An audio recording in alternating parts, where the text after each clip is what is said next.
A Tale of Two Cities by Charles Dickens. Book the Second, The Golden Thread. Chapter 22. The Sea Still Rises. Haggard Saint Antoine had had only one exultant week in which to soften his modicum of hard and bitter bread to such extent as he could, with the relish of fraternal embraces and congratulations, when Madame Defarge sat at her counter, as usual, presiding over the customers. Madame Defarge wore no rose in her head, for the great brotherhood of spies had become, even in one short week, extremely chary of trusting themselves to the saint's mercies. The lamps across his streets had a portentously elastic swing with them. Madame Defarge, with her arms folded, sat in the morning light and heat, contemplating the wine-shop and the street. In both there were several knots of loungers, squalid and miserable, but now with the manifest sense of power enthroned on their distress. The raggedest nightcap, awry on the wretchedest head, had this crooked significance in it. I know how hard it has grown for me, the wearer of this, to support life in myself. But do you know how easy it has grown for me, the wearer of this, to destroy life in you?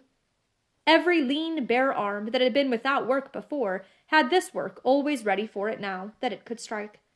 The fingers of the knitting women were vicious, with the experience that they could tear. There was a change in the appearance of Saint Antoine.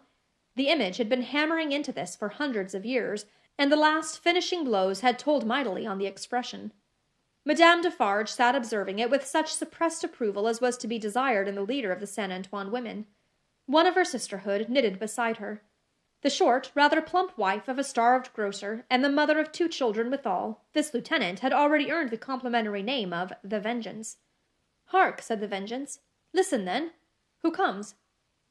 As if a train of powder laid from the outermost bound of Saint Antoine Quarter to the wine-shop door had been suddenly fired, a fast-spreading murmur came rushing along. "It is Defarge," said Madame. "Silence, patriots!" Defarge came in breathless, pulled off a red cap he wore, and looked around him. "Listen, everywhere," said Madame again. "Listen to him." Defarge stood panting against a background of eager eyes and open mouths, formed outside the door. All those within the wine-shop had sprung to their feet. "Say then, my husband, what is it?" "News from the other world." "How then?" cried Madame contemptuously. "The other world? Does everybody here recall old Foulon, who told the famished people that they might eat grass, and who died and went to hell?" "Everybody," from all throats. "The news is of him. He is among us." "Among us?" from the universal throat again. "And dead?" "Not dead. He feared us so much, and with reason, that he caused himself to be represented as dead, and had a grand mock funeral, but they have found him alive, hiding in the country, and have brought him in. I have seen him but now on his way to the Hotel de Ville, a prisoner. I have said that he had reason to fear us. Say all, had he reason? Wretched old sinner of more than 80 years and 10, if he had never known it yet, he would have known it in his heart of hearts if he could have heard the answering cry. A moment of profound silence followed. Defarge and his wife looked steadfastly at one another. The Vengeance stooped, and the jar of a drum was heard as she moved it at her feet behind the counter. "Patriots," said Defarge in a determined voice, "are we ready?" Instantly Madame Defarge's knife was in her girdle. The drum was beating in the streets, as if it and a drummer had flown together by magic, and the Vengeance, uttering terrific shrieks, and flinging her arms about her head, like all the 40 Furies at once, was tearing from house to house, rousing the women. The men were terrible, in the bloody-minded anger with which they looked from windows, caught up what arms they had, and came pouring down into the streets. But the women were a sight to chill the boldest. From such household occupations as their bare poverty yielded, from their children, from their aged and their sick crouching on the bare ground, famished and naked, they ran out with streaming hair, urging one another and themselves to madness with the wildest cries and actions. "Villain Foulon taken, my sister! Old Foulon taken, my mother! Miscreant Foulon taken, my daughter!" Then a score of others ran into the midst of these, beating their breasts, tearing their hair, and screaming, "Foulon alive! Foulon who told the starving people they might eat grass! Foulon who told my old father that he might eat grass, when I had no bread to give him! Foulon who told my baby it might suck grass when these breasts were dry with want! O Mother of God, this Foulon! O Heaven, our suffering! Hear me, my dead baby and my withered father! I swear on my knees, on these stones, to avenge you on Foulon. Husbands and brothers and young men, give us the blood of Foulon, give us the head of Foulon, give us the heart of Foulon, give us the body and soul of Foulon. Rend Foulon to pieces, and dig him into the ground, that grass may grow from him. With these cries, numbers of the women, lashed into blind frenzy, whirled about, striking and tearing at their own friends, until they dropped into a passionate swoon, and were only saved by the men belonging to them from being trampled under foot. Nevertheless, not a moment was lost, not a moment. This Foulon was at the Hotel de Ville, and might be loosed. Never, if Saint Antoine knew his own sufferings, insults, and wrongs. Armed men and women flocked out of the quarter so fast, and drew even these last dregs after them with such a force of suction, that within a quarter of an hour there was not a human creature in Saint Antoine's bosom but a few old crones and the wailing children. No, they were all by that time choking the hall of examination where this old man, ugly and wicked, was, and overflowing into the adjacent open space and streets. The Defarges, husband and wife, the Vengeance, and Jacques Three were in the first press, and at no great distance from him in the hall. "See," cried Madame, pointing with her knife, "see the old villain bound with ropes. That was well done to tie a bunch of grass upon his back. Ha, ha, that was well done. Let him eat it now." Madame put her knife under her arm and clapped her hands as at a play. The people immediately behind Madame Defarge, explaining the cause of her satisfaction to those behind them, and those again explaining to others, and those to others, the neighboring streets resounded with the clapping of hands.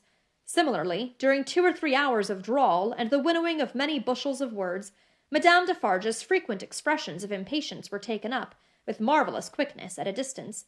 The more readily, because certain men who had by some wonderful exercise of agility climbed up the external architecture to look in from the windows, knew Madame Defarge well, and acted as a telegraph between her and the crowd outside the building.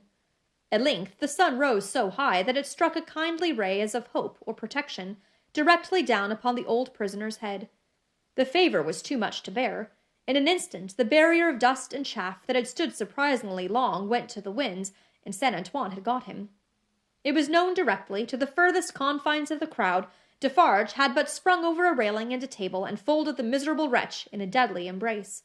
Madame Defarge had but followed, and turned her hand in one of the ropes with which he was tied. The Vengeance and Jacques Three were not yet up with them, and the men at the windows had not yet swooped into the hall, like birds of prey from their high perches, when the cry seemed to go up all over the city, "Bring him out! Bring him to the lamp!"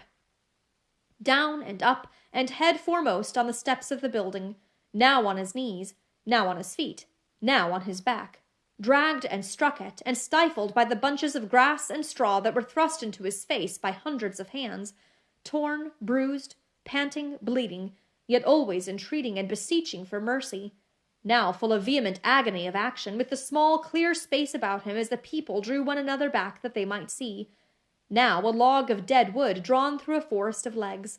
He was hauled to the nearest street corner where one of the fatal lamps swung, and there Madame Defarge let him go, as a cat might have done to a mouse, and silently and composedly looked at him while they made ready, and while he besought her, the women passionately screeching at him all the time, and the men sternly calling out to have him killed with grass in his mouth. Once he went aloft, and the rope broke, and they caught him shrieking. Twice he went aloft, and the rope broke, and they caught him shrieking. Then the rope was merciful, and held him, and his head was soon upon a pike, with grass enough in the mouth for all Saint Antoine to dance at the sight of. Nor was this the end of the day's bad work, for Saint Antoine so shouted and danced his angry blood up, that it boiled again on hearing when the day closed, and that the son-in-law of the dispatched, another of the people's enemies and insulters, was coming into Paris under a guard 500 strong, in cavalry alone. Saint Antoine wrote his crimes on flaring sheets of paper, seized him, would have torn him out of the breast of an army to bear Foulon company, set his head and heart on pikes, and carried the 3 spoils of the day in wolf procession through the streets. Not before dark night did the men and women come back to the children, wailing and breadless. Then the miserable bakers' shops were beset by long files of them, patiently waiting to buy bad bread, and while they waited with stomachs faint and empty, they beguiled the time by embracing one another on the triumphs of the day, and achieving them again in gossip. Gradually these strings of ragged people shortened and frayed away, and then poor lights began to shine in high windows, and slender fires were made in the streets, at which neighbours cooked in common, afterwards supping at their doors.